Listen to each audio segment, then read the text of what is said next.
फैली हुई नाहमवालियों का जिक्र भी उनके गजल के अशार में हम महसूस कर रहे थे।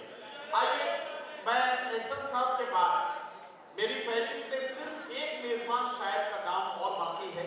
मैं चाहता हूं कि उनसे भी गुजारिश करूं ताकि उसके बाद मेहमान शोरा की बारी आ जाए। आपको मैं बताना चाहता हूं कि ये कशमकश है, हिकायते गम बयां करूं मैं कहां से पहले। हर एक टुकड़ा ये कह रहा है यहां से पहले, यहां से पहले। हमारा मसला ये है कि हम अपने दिल के जज्बात की तर्जुमानी करना तो चाहते हैं, लेकिन उसके लिए कभी कभी लफ्ज नहीं मिलते। आइए उन शोरा की तलाश करते हैं जो आपके जज्बात को समझते भी हैं और उन्हें बयान करने का हौसला भी रखते हैं। उन्हीं में से मैं जनाब शाहिद अख्तर साहब को इस वक्त आवाज दे रहा हूं और गुजारिश कर रहा हूं कि तशरीफ लाएं और अपने खूबसूरत कलाम से नवाजें। जनाब शाहिद अख्तर साहब, माइक। अस्सलाम वालेकुम। मुस्लिम लाइब्रेरी भंडारा आज अपने 100 साल के मकाम पर पहुंची है। एक बहुत बड़ी बात होती है 100 साल पूरे करना। हम लोग सब जिस नागपुर यूनिवर्सिटी से पढ़कर आए हैं और मैं जिस नागपुर यूनिवर्सिटी में पढ़ाता हूँ, वो नागपुर यूनिवर्सिटी भी इसी साल अपना 100 सालाना जश्न मना रही है। और नागपुर यूनिवर्सिटी सबसे पुरानी यूनिवर्सिटीज में गिनी जाती है। उसकी शुरुआत हमारे मुस्लिम लाइब्रेरी के साथ में हुई है। ये हम लोगों के लिए फख्र की बात है। मुस्लिम लाइब्रेरी के लिए एक शेर से मैं अपनी बात का आगाज करूंगा कि कहानी बन गए बड़े बड़े नाम वाले, कहानी बन गए बड़े बड़े नाम वाले, शिद्दत से किरदार निभाया काम वालों ने। कहानी बन गए बड़े बड़े नाम वाले, शिद्दत से किरदार निभाया काम वालों ने।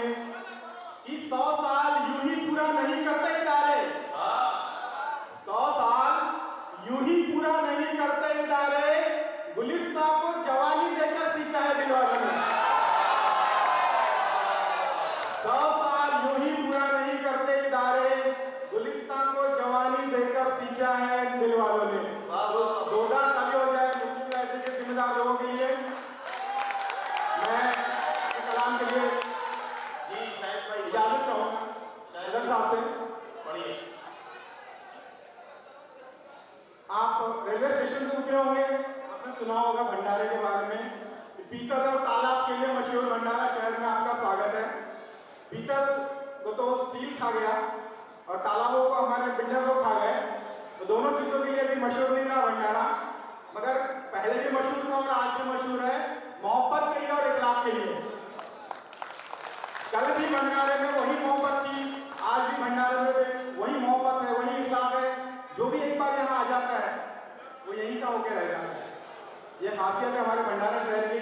और इस शहर का मैं बेटा हूँ, इस शहर का बाशिंदा हूँ। मैं जानता हूँ हमारे शहर वालों को दाद मांगने की जरूरत नहीं होती है, तो खुद ब खुद अच्छे शहर के लिए दाद दे देते हैं। तो अपना जी मैं आगाज करता हूँ। मैं अपनी बात का आगाज मीडिया से करता हूँ। मीडिया के ऊपर में चंद शेर आप लोगों की खिदमत में पेश करता हूँ। आज के मीडिया के जो हालात है, आज की मीडिया की जो हालात है, अपने लफ्जों के जरिए जी कैनवास पर एक मीडिया की तस्वीर बनाने की कोशिश करता हूँ कि क्या खबर बनाए, क्या देखे तेरे फसाने में, क्या खबर बनाए, क्या देखे तेरे फसाने में, हिंदू मुसलमान कुछ भी तो नहीं करे तराने में। क्या खबर बनाए, क्या देखे तेरे तराने में, हिंदू मुसलमान कुछ भी तो नहीं करे फसाने में। कुछ डाल कुछ घोल मजा है सुनाने में, कुछ डाल कुछ घोल मजा है सुनाने में। अरे नफरत ना हो तो क्या मजा इसे चलाने में, नफरत ना हो तो क्या मजा इसे चलाने में। और सच कहने सुनने का हौसला रहा ना जमाने में, सच कहने सुनने का हौसला रहा ना अब जमाने में, ये मजा आता है वीरानियों को रंगीनियां बताने में। सच कहने सुनने का हौसला। हजरत ऐसा है, शाहिद अख्तर साहब अपना कलाम पढ़ रहे हैं, आपको शेर सुना रहे हैं। मैं उन लोगों से जो अभी भी कुछ सोच के रुके हुए हैं मैं बताना चाहता हूँ, इस वक्त फाइलातुन के चक्कर में न रहिए, सीधे सीधे मिसरे समझिए, उनके दिल के जज्बात को समझिए और दाद दीजिए, ताकि मुशायरे का ये जो इब्तिदाई हिस्सा है ये बहुत ज्यादा पुरवकार हो जाए। एक बार तालियां बजा के शाहिद अख्तर साहब को बताइए ताकि इन्हें लगे कि आप इन्हें सुन रहे हैं। सच कहने सुनने का हौसला रहा ना अब जमाने में, ये मजा आता है वीरानियों को रंगीनियां बताने में। और आखिरी शेर सुनिए इसका, शर्म करो जमहूरियत का चौथा पिलर कहलाने में। हम सब जानते हैं जमहूरियत लोकशाही का चौथा पिलर हमारी मीडिया को कहते हैं हम लोग। शर्म करो जमहूरियत का चौथा पिलर कहलाने में, तुम्हारी कलम लगी है सरकारी पैगामे का नारा लगाने में। देखा शर्म करो, वाह शर्म करो जमहूरियत का चौथा पिलर कहलाने में, कि तुम्हारी कलम तो लगी है सरकारी पैगामे का नारा पुराने में। तुम्हारी कलम लगी है सरकारी पैगामे का नारा पुराने में। ये चंद शेर थे मीडिया के ऊपर। इसके बाद पिछले 2 साल की दर्दनाक यादें कोविड से रिलेटेड। कोविड का जो दर्द हम लोगों ने सहा है, हालांकि वो चीजें बार बार बयां करने की नहीं है, लेकिन अपना माजी याद रखना हमारे लिए जरूरी हो जाता है। वो इसलिए कि अगर हम लोग अपना माजी याद नहीं रखेंगे तो आने वाली हमारी जो पीढ़ियां हैं वो बर्बाद हो जाती है।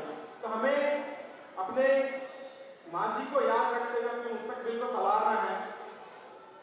अब्बासियों के दौर में हमारी जो हालत थी वो आज कहां पहुंच गई है।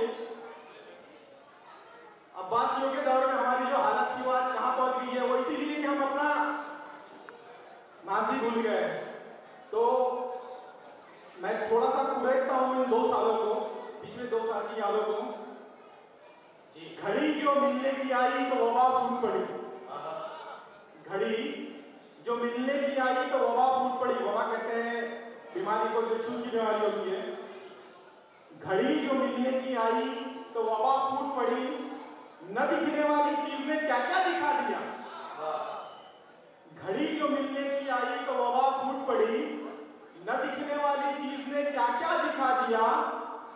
नजदीकियां लाख दिलकश हुआ करती थी कभी। क्या कहना? नजदीकियां लाख दिलकश हुआ करती थी कभी, उसने आके दूरियों को खूबसूरत बना दिया। उसने आके दूरियों को खूबसूरत बना दिया। और वो बीमारी और उस दौर की मोहब्बतें, वो बीमारी और उस दौर की मोहब्बतें कि मिलना तो दूर हाथ मिलाना भी दूर करा दिया। मिलना तो दूर हाथ मिलाना भी दुश्वार करा दिया। और एक आखिरी शेर पढ़ूंगा इस सिलसिले का। खुदा के वास्ते इन शेरों पर दाग मत देना मेरे शहर।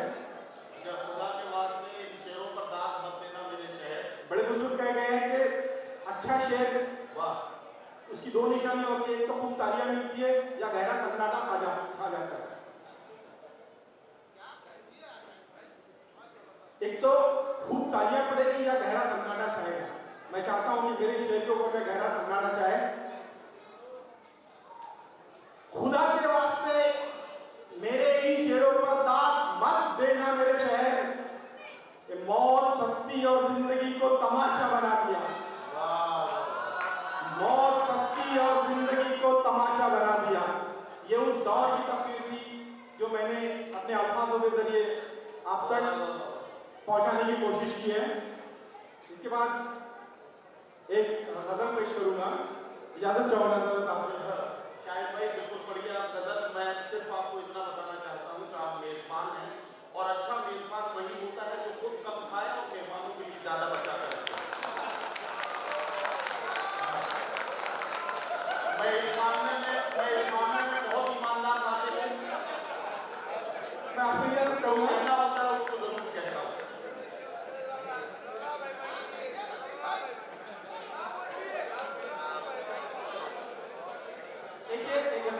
इजाजत है कि बालों में मेहंदी और दांतों में चांदी आई।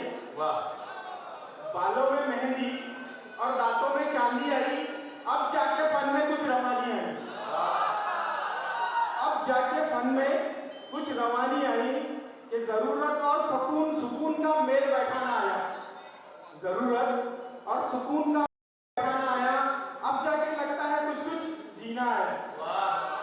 जरूरत सबर करने की नसीहतें सुनकर नदी को समुंदर तक जाने में शर्म आई।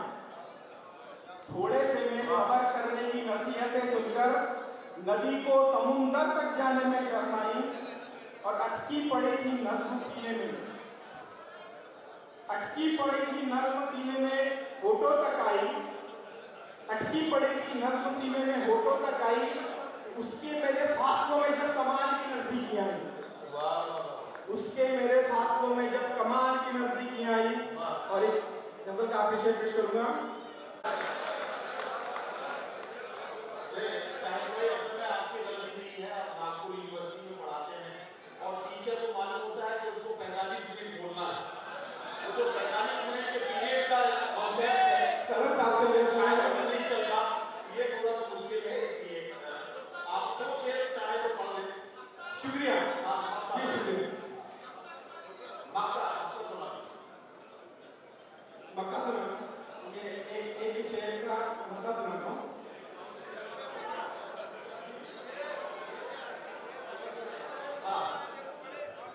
मुझे कहा गया है कि मैं एक राउंड के बाद